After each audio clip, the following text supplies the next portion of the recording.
নামাজ না পড়লে কাফের কাফের। সৌদি আরবের ওলামা ইকরামের ফতোয়া হলো নামাজ ত্যাগকারী কাফের। নামাজ না পড়লে কাফের কাফের। নামাজ না পড়লে মুসলমান বলে দাবি করার কোন হক, কোন অধিকার আপনার নাই। আল্লাহর নবী বলেছেন, লা দীনা লিমান লা সালাতা লাহু, যার কাছে নামাজ নাই তার কাছে দ্বীন নাই, ঈমান নাই, চরিত্র নাই, কিছুই নাই। আল্লাহর নবী বলেছেন, আল্লাহর বান্দা এবং কাফেরের মধ্যে পার্থক্য কি? পার্থক্য হলো নামাজ। যে নামাজ পড়ে সে আল্লাহর বান্দা, যে নামাজ পড়ে না সে ব্যক্তি কুফরি করলো। মান তারাকা সালাতান মুতাআম্মিদান ফাকাদ কাফারা, ইচ্ছা করে যে নামাজ ছেড়ে দিল সে কুফরি করলো। বলেন নাউজুবিল্লাহ। আদমশুমারিতে আপনার নাম মুসলমান থাকতে পারে, ভোটার লিস্টে আপনার নাম মুসলমান থাকতে পারে, পাসপোর্টে আপনার নাম মুসলমান থাকতে পারে, কিন্তু আপনি নামাজ পড়েন না। আল্লাহর কসম, আল্লাহর খাতায় আপনি মুসলমান নন। যে সালাত আদায় করে না সে কাফের। রাসূল সাল্লাল্লাহু আলাইহি সাল্লাম বলেন, বাইনাল আবদি ওয়া বাইনাল কুফরি তারকুস সালাহ, যে সালাত আদায় করে সে মুসলমান, যে সালাত আদায় করে না সে কাফের। উলামা কেরামের ফতোয়া হলো, যদি এই বেনামাজি, যদিও তিন ধরনের বেনামাজি আছে, এক ধরনের সালাতকে অস্বীকার করে, আর এক ধরনের জেনে বুঝে ইচ্ছায় স্বেচ্ছায় সবকেনা সালাত পড়ে না। এই দুই শ্রেণীর মানুষ কাফের, সরাসরি কাফের। ওর নাম আব্দুল্লাহ হলো কাফের, আব্দুর রহমান। এই পয়েন্টটা ভালো করে মনে রাখবেন। কোন জায়গায় কোরআনের একটি আয়াত অথবা রাসূলুল্লাহর হাদিস দেখাতে পারবেন না যে বেনামাজি মুসলিম এই কথাটি আছে।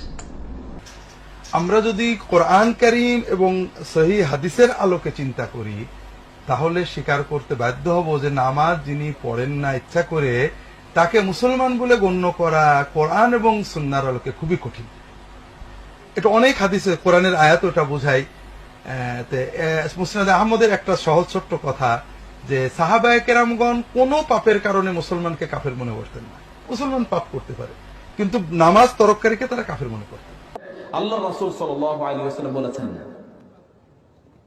মান তারাকা সালাতা মুতাআম্মিদান ফাকাদ কাফারা, কেউ যদি ইচ্ছাকৃত সালাত ত্যাগ করে তাহলে সে কি কাফের হয়ে যায়। রাসূলুল্লাহ সাল্লাল্লাহু আলাইহি ওয়াসাল্লাম বলেন, আল আহাদুল্লাযী বাইনানা ওয়া বাইনাহুম আস-সালাত, আমাদের মাঝে এবং অমুসলিমদের মাঝে মূল পার্থক্য হলো সালাত। সৌদি আরবের ওলামা ইকরামের ফতোয়া হলো নামাজ ত্যাগকারী কাফের, মুসলমান না। রাসূল সাল্লাল্লাহু আলাইহি ওয়াসাল্লামের যুগে যারা মসজিদে না আসতো, সাহাবীরা তাদেরকে মুসলমান মনে করতেন না।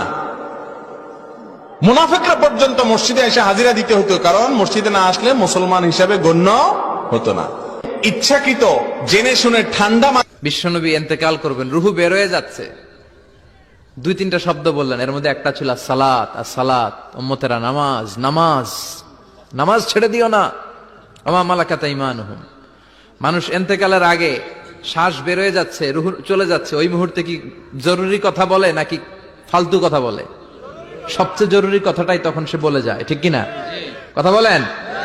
বিষ্ণু বলেছিলেন নামাজ। এজন্য নামাজ, নামাজ, এই নামাজ যাতে মিস হয়ে না যায়। সব মিস হতে পারে, নামাজ মিস হতে পারে না। আল্লাহ তুমি বুঝার তৌফিক দান করো। তোমরা তো জানো না কখন তোমরা মরবা। শোনো, তুমি অপরাধ করিও, যদি তোমার মনে হয় আল্লাহ তোমাকে দেখে না তখন করিও। তুমি অপরাধ করিও, যদি তোমার মনে হয় আল্লাহ তোমাকে জিজ্ঞেস করবে না, তুমি নিশ্চিত বেঁচে যাবা। তুমি অপরাধ করিও, যদি তোমার মনে হয় যে আল্লাহ তোমার জন্য জাহান্নাম নির্ধারণ করবে, আর তুমি আল্লাহকে বলবা, আল্লাহ আপনি বললেই হবে না, আমি জাহান্নামে যাব। যদি এই ক্ষমতার অধিকারী হও তাহলে তুমি অপরাধ করিও।